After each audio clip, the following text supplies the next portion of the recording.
अस्सलाम वालेकुम, welcome back to my channel. तो ये सुबह सुबह का टाइम था, करीब 8 बजे का टाइम था और कल बारात थी और आज रात को है रिसेप्शन। और इतने दिनों से ब्लॉग अपलोड करने में थोड़ी सी लेट हो चुकी थी, कुछ मसरूफियत की वजह से मैं ब्लॉग अपलोड नहीं कर पाई। तो फ़िलहाल मैंने सोचा चलो किसी भी हालत पे आज तो ब्लॉग अपलोड करना ही करना है। तो जी सुबह सुबह मैं जा रही हूँ छत, कुछ गीले कपड़े हैं जो धूप में डालने हैं। एक्चुअली ये शादी वादी का चक्कर पे ना युवान को ठंड लग चुकी है और युवान ने रात को वोमिट कर दिया था और सारे बेडशीट और जितने भी कपड़े थे वो सारे कपड़े गंदे हो चुके थे।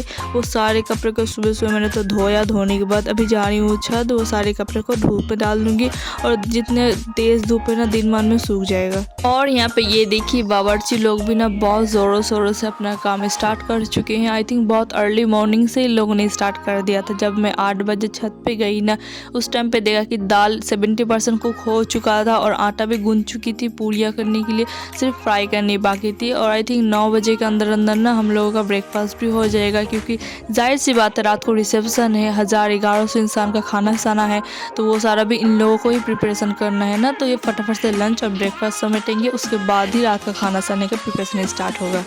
मैं और भाभी हम दोनों ही छत में खड़े होकर ये सारा प्रोसेस देख रहे थे और दूसरी तरफ सारी औरतें जो थी ना वो सारी सब्जियां काट रही थी ताकि जितना भी खाने साने का प्रोसेस है ना वो फटाफट से हो सके। ये वाले बावर्ची को ना आप लोग हमारे फैमिली के बावर्ची भी कह सकते हो, क्योंकि हमारे घर पे कोई भी शादी हो या फिर फंक्शन हो या फिर कोई भी छोटा मोटा फंक्शन हो जहाँ पे 500 के ज़्यादा लोग खाने वाले हो ना, तो हमारे फैमिली से इनको ही बोला जाता है, क्योंकि इनका हाथों में ना बहुत अच्छा स्वाद है और ये बहुत अच्छा खाना बनाते हैं। और यहाँ पे ये देखिए बातों ही बातों में ये सारे पूड़ियाँ भी फ्राई होना स्टार्ट कर दिया है इन लोगों ने। और मैं और भाभी हम दोनों बात कर रहे थे कि हम दोनों जस्ट फ्रेश होकर ऊपर आए हैं धूप में कपड़े डालने के लिए और नीचे सारे लोग ज़्यादातर सो ही रहे हैं, सिर्फ 1-2 लोग हैं जो उठे हुए हैं और अभी तक हम लोगों ने चाय भी नहीं पिया। और यहाँ पे ये पूड़ियाँ भी फ्राई होना स्टार्ट हो चुका है, तो फटाफट से हम लोगों ने सारा काम किया। और आज ना मौसम भी बहुत ज़्यादा अच्छा था और पता नहीं क्यों मुझे ये सारा जब शादी वादी में जब खाना बनाता है ना तो मुझे ये दिखने में, खाने से ज़्यादा देखने में बहुत ज़्यादा अच्छा लगता है। I don't know why.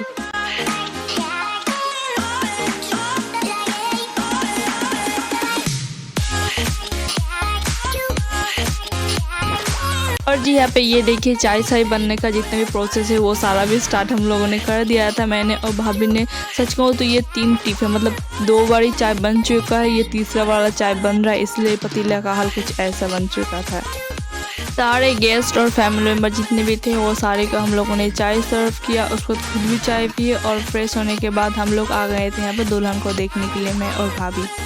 कुछ देर दुल्हन के पास बैठे, बहुत सारे बातें सातें की, बहुत ज़्यादा हंसी मजाक किया। उसके बाद हम लोग आ गए थे बाहर पेंडल देखने के लिए, क्योंकि यहाँ पे पेंडल का भी काम चल रहा था। सिर्फ थोड़ा आखिरी का छोटा मोटा काम है वो सारा रह ही चुका था, जैसे नीचे कारपेट बिछाना हो गया और थोड़ा सा लाइटिंग साइटिंग का काम यहाँ पे वो सारा चल रहा था। तो मैं देख रही थी मैं और भाभी की कितना काम हो चुका है और सारा फिनिश होने के बाद कैसा लगेगा।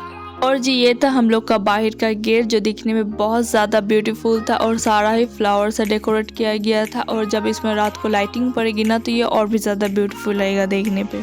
और जी ये था दोपहर का टाइम, करीब 2:30 बजे का करीब टाइम हो रहा था। तो मैं आ गई थी छत पे, जितने भी सुबह कपड़े डाले थे सूखने को वो सारे सूख चुके थे। तो मैंने सोचा कि कुछ देर के अंदर अंदर तो फिर रेडी होना है रात के प्रोग्राम के लिए, तो रेडी होने से पहले ये सारे कपड़े समेट लूँ। और लंच हम लोग का हो चुका था और बावर्ची लोग जितने भी थे वो सारे बहुत ज़ोरों शोरों से लग गए थे रात की, मतलब रिसेप्शन के खाने की तैयारी करने के लिए। एक तरफ दाल बन रहा था, दूसरी तरफ मटन बन रहा था और यहाँ पे पूरियाँ बन रही थी, मतलब हर तरफ जोरों शोरों से काम चल रहा था। बरसात के बाहर जाते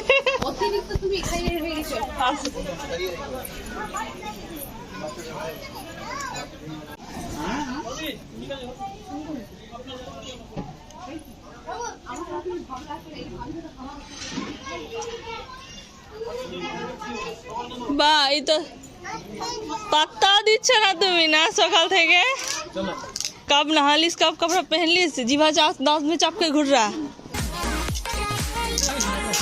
और जी यहाँ पे मैं हस्बैंड से बातें कर रही थी, क्योंकि सुबह से वो इतने ज़्यादा मसरूफ़ थे सारे कामों में कि मुझे सुबह से दिखे ही नहीं और अब जाके दिखे। आई थिंक करीब 4 बजे का टाइम हो रहा था और मैं यहाँ पे हस्बैंड को ये सारा नाराज़गी जता रही थी कि आप सुबह से मुझे एक दफ़ा भी नहीं दिखे, लंच में भी नहीं दिखे और ब्रेकफास्ट में भी नहीं दिखे। शाम के बाद मैं रेडी होने चली गई थी और कुछ देर के अंदर अंदर मैं रेडी हो गई थी और युवान भी रेडी हो गया था। युवान को देखिए कितना ज़्यादा अच्छा लग रहा है ना देखने पे, पर क्या करूँ, उनकी हरकत ही ऐसे कि कोई से भी कपड़ा पहना दो, उसे जितने भी महंगा पहना दो और जितने भी ब्यूटीफुल कपड़ा पहना दो उन पर टिकता ही नहीं, वो कुछ देर के अंदर अंदर ही गंदा कर देता है। ये देखिए जी, युवान का कपड़े गंदे करने का टेक्निक स्टार्ट हो चुका है। आई थिंक 1 घंटे के अंदर अंदर मैंने उसका ड्रेस चेंज कर दिया था, क्योंकि इस टाइप का ड्रेस पहनने का उसका आदत नहीं है ना, तो वो बहुत ज़्यादा अनकंफर्टेबल फील कर रहा था और मतलब क्या ही बोलूँ, हर तरफ ऐसे गिरे जा रहा था। इसलिए मैंने उसे कपड़े चेंज करके नॉर्मल और कंफर्टेबल ड्रेस में उसे ला दिया था। और यहाँ पे सारे दुल्हन का भी फ़ोटो शूट चल रहा था, मैं यहाँ पे मज़े लेके कॉफ़ी खा रही थी। और आज रिसेप्शन पे मैंने जो साड़ी पहना था, ये वाली साड़ी मुझे मेरी निगाह पे मिली थी, मतलब बनारस के अलावा और 2 साड़ियाँ हैवी मुझे मिली थी। तो आज पहली दफ़ा मैंने ये साड़ी पहना था। इसमें इतना ज़्यादा जरी का काम है ना, मतलब बहुत ज़्यादा हैवी है। जब मैंने इसे पहना ना तो इसे कैरी करना बहुत ज़्यादा मुश्किल हो रहा था मेरे लिए। और निगाह में तो सारे ही लोग आए थे, मेरी अम्मी, मेरी खलम्मी, मेरी बहन, वो सारे लोग आए थे। सारे का खाना साना होने के बाद आई थिंक 9 या 9:30 के करीब वो लोग अपने अपने घर चले गए थे। उसके बाद मैं और मेरी बड़ी भाभी हम दोनों बैठ गई थी रात को डिनर करने के लिए। और युवान को मैंने ये भोज का खाना फ्राइड राइस नहीं खिलाया था, क्योंकि उसे 2-3 दिनों से बहुत ज़्यादा सर्दी ज़ुकाम लगी हुई है और ऊपर से वो 2 रातों से ना वॉमिट कर रहे हैं। मतलब जब से निगाह स्टार्ट हुआ है ना, घर पे शादी का माहौल स्टार्ट हुआ, तब से वो वॉमिट करे जा रहा है हर रात को। और मैं ऐसा एक दिन नहीं जाता जो मैं कपड़े नहीं धोती, इसलिए मैंने उसे इस टाइप का खाना नहीं दिया, क्योंकि क्या पता खिला दूँ और डाइजेस्ट ना कर पाए और रात को फिर से वॉमिट करे। इसलिए मैंने उसे रात को दूध दिया था और शाम का टाइम में उन्होंने ना थोड़ा सा वो छोटा मोटा स्नैक्स खा लिया था, तो वही इनफ था। अभी रात के करीब 10:30 या फिर 11 के करीब टाइम हो रहा था और जितने भी गेस्ट थे वो सारे आके खा पी के चले भी गए थे। और जितने भी घर के फैमिली मेम्बर्स थे और जितने भी घर के गेस्ट थे सिर्फ वही रह गए थे। तो यहाँ पे ये सारा खाना साना का काम ख़त्म होने के बाद हम सबका फ़ोटो शूट स्टार्ट किया था। जितने फैमिली मेम्बर्स थे ना वो सारे फ़ोटो शूट करे थे।